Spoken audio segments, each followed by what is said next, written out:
Soy Sofía Bennett. Tengo 32 años. Soy diseñadora gráfica en Denver, Colorado. Y esta mañana desperté con 29 llamadas perdidas de un número en Illinois. Me quedé mirando el teléfono tanto tiempo que el café se me enfrió en la mano, porque en el fondo, incluso antes de escuchar un solo buzón de voz, ya sabía quién tenía que ser. Hay recuerdos que no se desvanecen con el tiempo. Esperan. Se quedan en silencio en los rincones oscuros de tu vida hasta que, en una mañana cualquiera, se levantan y te arrastran de vuelta. Para mí, fue un sonido, un número, una pantalla parpadeando. Y de repente, tenía 12 años otra vez, de pie, sola, dentro de Union Station en Chicago, viendo cómo las únicas personas que debían protegerme convertían mi miedo en entretenimiento. Mi mamá me dejó en una estación de tren como una broma. Se rieron. De verdad hicieron una apuesta sobre si yo podría encontrar el camino a casa sola. Todavía recuerdo cómo se me cayó el estómago cuando entendí que no iban a regresar por mí. Como todas las caras en esa estación eran desconocidas. Como toda la ciudad se sentía demasiado grande, demasiado ruidosa, demasiado fría para una niña con casi nada de dinero en el bolsillo. Ese fue el día en que mi vida se partió en dos versiones. La niña que era antes de ese momento, y la persona en la que tuve que convertirme después. Nunca regresé. Ni esa noche, ni la semana siguiente, ni nunca. Construí una vida distinta, otro nombre, y un futuro tan lejos de ellos que la mayoría de los días casi podía creer que ya no existían. Pero esta mañana, esas 29 llamadas perdidas demostraron algo que pasé 20 años tratando de enterrar. El pasado no siempre se queda donde lo dejas. A veces viene a buscarte. Crecí en Willow Creek, Illinois, y eso me enseñó muy pronto que las apariencias lo eran todo en mi familia. Para los vecinos, éramos sólidos y respetables. El típico ejemplo de familia de clase media americana que la gente usa cuando habla de esfuerzo y buenos valores. Mis padres tenían una pequeña pero exitosa cadena de tiendas de artículos para el hogar. Lugares donde vendían batidoras, ropa de cama, cafeteras baratas y todo tipo de cosas que la gente no sabía que necesitaba hasta que veía un exhibidor brillante. Los fines de semana, mi papá hacía carne asada en el patio. Mi mamá saludaba a los vecinos por encima de la cerca, y todos actuaban como si estuviéramos construyendo una vida digna de admirar. Pero dentro de la casa, el amor siempre estaba condicionado al rendimiento. Y la seguridad dependía de si mi mamá estaba lo suficientemente aburrida como para inventar otra lección. Le encantaba llamarlas así, lecciones. Era su palabra favorita. Si lloraba, era demasiado sensible. Si pedía ayuda, era inútil. Si olvidaba algo, necesitaba aprender responsabilidad. Podía convertir cualquier error normal de la infancia en una razón para humillarme. Y mi papá siempre la respaldaba con una sonrisa, como si la crueldad fuera un deporte en equipo que ambos disfrutaban. Cuando tenía 8 años, pedí unos tenis en el centro comercial porque los míos ya estaban rotos de la punta. Mi mamá dijo que era una niña malcriada. Me llevó a una banca cerca del área de comida y me dijo que, si quería vivir en el mundo real, podía empezar sentándome sola y aprendiendo que nadie me debía nada. Me dejaron ahí casi 3 horas. Recuerdo mirar el puesto de pretzels, oler la canela y la mantequilla, tratando de no llorar porque cada vez que lloraba parecía divertirlos. Cuando regresaron, mi papá se rió y le preguntó a mi mamá si le debía $20 porque había apostado que yo seguiría sentada en el mismo lugar. Cuando tenía 10, lloré después de un partido de fútbol juvenil porque unos niños de la escuela se burlaron de mí en el estacionamiento. En lugar de consolarme, mis padres manejaron hasta el otro extremo del lugar, me dijeron que me bajara y me dejaron ahí después del atardecer. Según mi mamá, las lágrimas volvían débil a la gente, y la debilidad atraía peor trato. Me senté en la banqueta, abrazando mis rodillas, viendo cómo los autos se iban uno por uno, hasta que regresaron casi una hora después con comida rápida, para ellos. Sin disculpas para mí. Mi papá dijo que era divertidísimo que yo siguiera ahí. Apostó que intentaría pedir aventón o rogar ayuda a desconocidos. Ese era el patrón. Todo era una prueba. Todo era una broma a mi costa. Todo era una forma de demostrar que el mundo era duro, como si hiciera falta que ellos lo hicieran aún más. Lo más extraño es que nunca se consideraron crueles. Hablaban de carácter, de fortaleza, de prepararme para la realidad. Usaban palabras grandes para hacer que cosas horribles sonaran nobles. Si alguien les hubiera preguntado, habrían dicho que estaban criando a una hija independiente. Pero no estaban construyendo independencia. Estaban creando miedo, hipervigilancia, silencio. Aprendí a estudiar sus estados de ánimo antes de hablar. Aprendí a desaparecer en mi propia casa. Aprendí que, si me mantenía lo suficientemente callada, útil e invisible, tal vez podría pasar un día sin ser elegida para uno de sus experimentos. El único lugar donde sentía que existía fuera de sus reglas era en el papel. Dibujaba todo el tiempo. En recibos, en los márgenes de tareas, en libretas baratas que compraba con dinero de cuidar niños. Dibujaba cuartos con puertas cerradas, ventanas de tren llenas de luz, mujeres en la cima de montañas sin nadie detrás. A los 12 años no habría sabido explicarlo, pero ahora entiendo que estaba intentando dibujar una salida de mi propia vida. Y lo que hizo que todo explotara fue algo tan pequeño que la mayoría de los padres lo olvidaría en una semana. Saqué un 9 en arte. No en matemáticas, no en ciencias, en arte, la única materia que me hacía sentir viva. Yo estaba orgullosa, hasta que entré a la casa y vi a mi mamá sosteniendo la boleta como si fuera evidencia de un fracaso moral. Me preguntó cómo una niña que pasaba tanto tiempo dibujando podía decepcionarla en la única clase que supuestamente le importaba. Esa noche, mientras fingía hacer tarea, los escuché en la cocina. Hablaban en voz baja, con ese tono divertido que siempre me apretaba el estómago. Mi mamá dijo que necesitaba una lección que nunca olvidaría. Mi papá dijo que apostaría dinero a que así sería. A la mañana siguiente estaban demasiado alegres. Mi mamá hizo hotcakes. Mi papá me preguntó si quería jugo de naranja. Me dijeron que iríamos a Chicago, solo nosotros tres. Y por un segundo estúpido, desesperado, pensé que tal vez querían arreglar las cosas. Debería haber sabido mejor. Estacionamos cerca de Union Station al mediodía. Nunca había visto algo tan grande, tan lleno de gente. Mi mamá señaló una columna enorme y me dijo que esperara ahí mientras movían el coche y compraban comida. 15 minutos, tal vez 20. Pregunté si podía ir con ellos. Mi papá se rió tan fuerte que la gente volteó a vernos. Dijo que tenía 12, no 2. Así que me quedé. Pasaron 15 minutos, luego 30, luego 45. Una hora, y me empezó a doler el pecho. Hora y media, y el pánico me hacía temblar las manos. Tenía $9. Sin teléfono. Sin dirección. Sin idea de cómo funcionaban los trenes. Nunca me había sentido tan pequeña. Entonces vi el coche. Corrí hacia el vidrio, agitando los brazos. Por un segundo, pensé que habían vuelto. Mi papá manejaba. Mi mamá iba de copiloto. Ambos me miraban directamente. Mi papá sonrió primero. No como alguien que encuentra a su hija perdida, sino como alguien viendo el remate perfecto de un chiste. Mi mamá bajó la ventana y gritó: «Te apuesto $50 a que ni siquiera puedes encontrar el camino a casa». Y se rió. Mi papá también. Luego se fueron. Ese fue el momento en que todo cambió para mí. Ya no era miedo a que me olvidaran. No era sospecha de otra lección. Era verlos elegirlo. Disfrutarlo. Entender que mi miedo no era un efecto secundario, era el objetivo. Me quedé ahí, paralizada, hasta que alguien pasó a mi lado y murmuró: «Con permiso». Y el sonido de la voz de un desconocido me hizo volver en mí. Corrí de nuevo hacia adentro porque no sabía qué más hacer. Caminé de un lado a otro de la estación, llorando a ratos, limpiándome la cara cada pocos minutos porque todavía me daba vergüenza que me vieran alterada. Mis padres también me habían entrenado para eso. Traté de pensar en alguien a quien pudiera llamar, pero no había nadie. Intenté imaginar la ruta a casa, pero el hogar parecía otro país. Me senté en una banca, luego me levanté, luego caminé en círculos hasta que me dolieron las piernas. En algún momento dejé de esperar que regresaran. En algún momento la espera terminó, y comenzó el abandono. Esa diferencia puede parecer pequeña, pero cuando tienes 12 años, se siente como caer a través del hielo.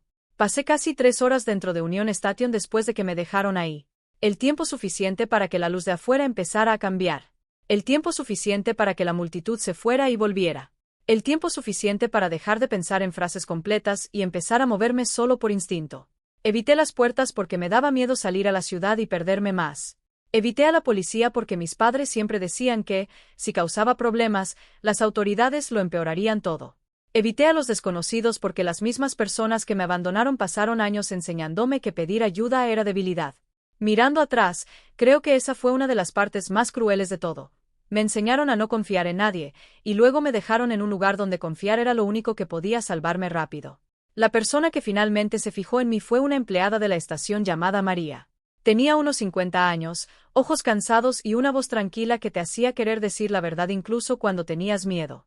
Me había visto pasar varias veces por las mismas filas de asientos y máquinas expendedoras. Me detuvo cerca de un pasillo y me preguntó si estaba perdida. Mentí de inmediato. Dije que estaba esperando a mis padres. Me preguntó cuánto tiempo llevaba esperando. Dije que no sabía. Luego preguntó si había comido. Esa pregunta me rompió. Empecé a llorar tan fuerte que casi no podía respirar. Toda la vergüenza que había estado tragando desde el mediodía salió de golpe.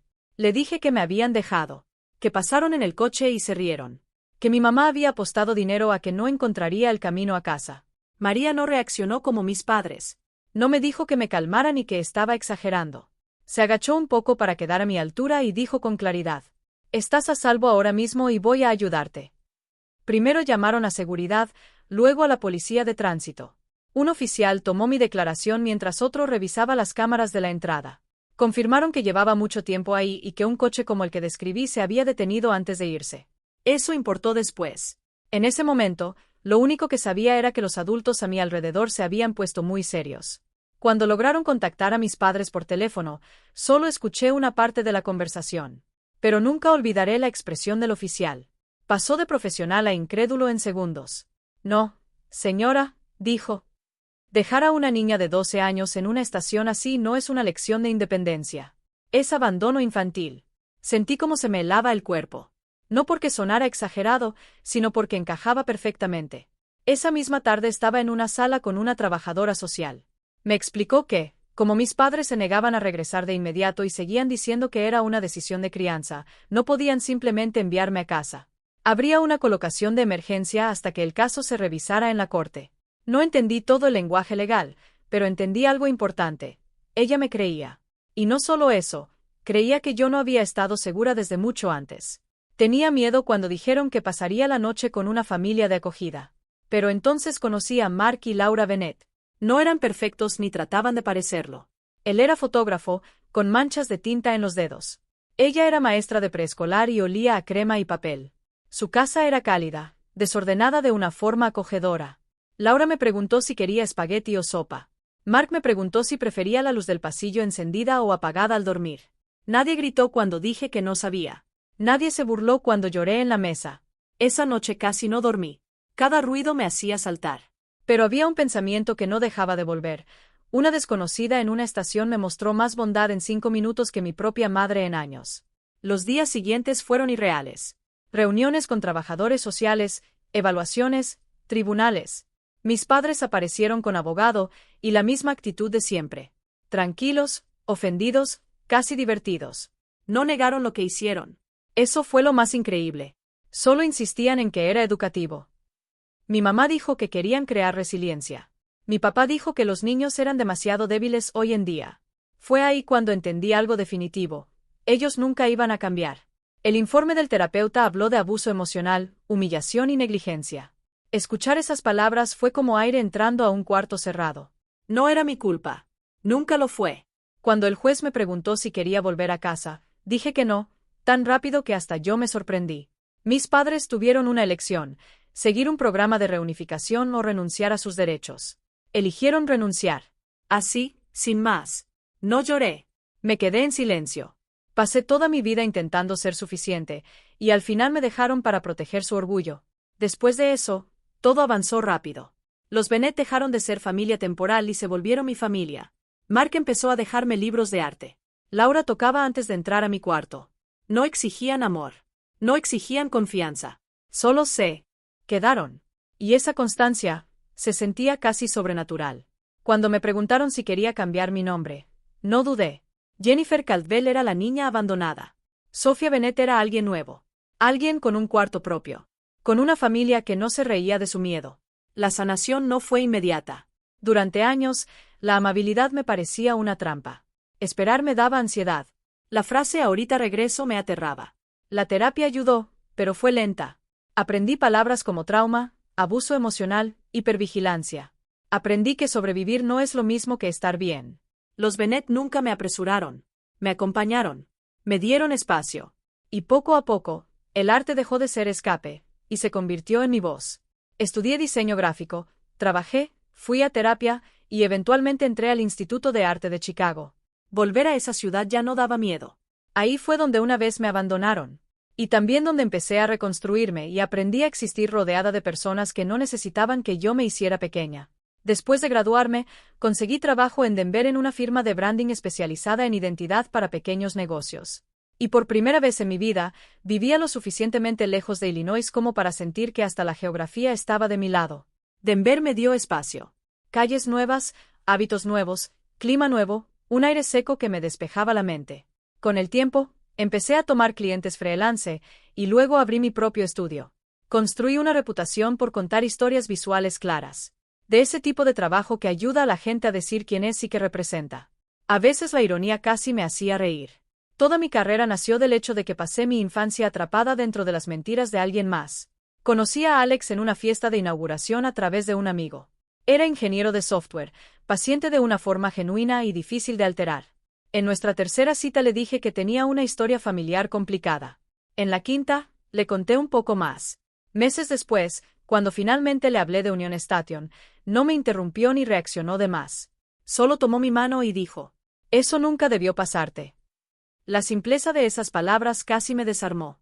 Construimos nuestra vida igual que yo me reconstruí a mí misma. Despacio, con intención, con espacio para la honestidad. Nos casamos en una ceremonia pequeña, con Mark llevándome al altar y Laura acomodando mi vestido mientras trataba de no llorar. Adoptamos a Max, un perro rescatado con una oreja rasgada y un alma cautelosa, como si también hubiera sido abandonado demasiado pronto. Bloqueé todas las cuentas que mis padres biológicos intentaron usar para contactarme. Facebook, Instagram, correos viejos. Incluso cambié mi número después de un mensaje de voz que me dejó temblando por una hora. No hablaba de ellos. No volvía a Willow Creek. No usaba mi antiguo nombre. La mayoría de los días podía pasar semanas sin pensar en Jennifer Caldwell. Esa era mi vida cuando llegaron las llamadas perdidas. Un buen matrimonio, un estudio estable, paseos matutinos con Max, cenas con amigos, llamadas dominicales con Mark y Laura. Una vida tan tranquila y completa que a veces me preguntaba si la paz siempre se sentía así de extraña para quienes no crecieron luchando por ella. Y entonces, mi teléfono se iluminó con 29 llamadas de Illinois, y todo se movió bajo mis pies. Había un buzón de voz. Luego un correo. Luego un mensaje en LinkedIn, la única plataforma que nunca cerré por trabajo. Eso fue lo que me hizo entender que alguien había estado buscándome. Alguien había conectado a Sofía Bennett con la niña de la que se rieron desde un coche. El mensaje no era de mi mamá. Era de mi hermana menor, Hannah. No escuchaba su voz desde que era una niña que me seguía por el pasillo con calcetas disparejas. Dijo que nuestra madre tenía cáncer avanzado. Que mi padre había tenido un derrame leve. Que las tiendas ya no existían. Todo se había venido abajo. Un familiar publicó lo de la estación en Facebook después de que mi mamá criticó la crianza de alguien más. La gente empezó a hablar. Viejos vecinos, un ex empleado, incluso alguien encontró un registro del caso. La imagen que habían construido durante años colapsó. Los clientes dejaron de ir. La gente dejó de apoyarlos. La comunidad les dio la espalda. Hannah dijo que ahora vivían en un departamento subsidiado. Sin casa, sin negocios, sin reputación. Y luego dijo la razón de las 29 llamadas: querían que volviera. No porque hubieran cambiado, sino porque ya no tenían opciones. Le pregunté por qué me llamaba. Dijo: porque quería que lo escucharas de alguien que no te está mintiendo. Me contó que también se había alejado de ellos, después de convertirse en madre y leer los documentos del caso. Durante años le habían mentido. Cuando leyó la verdad, no pudo permitir que su hijo estuviera cerca de ellos. Eso debería haberme hecho sentir satisfecha. Pero solo me dejó cansada. Me pidió que fuera. Le dije que lo pensaría.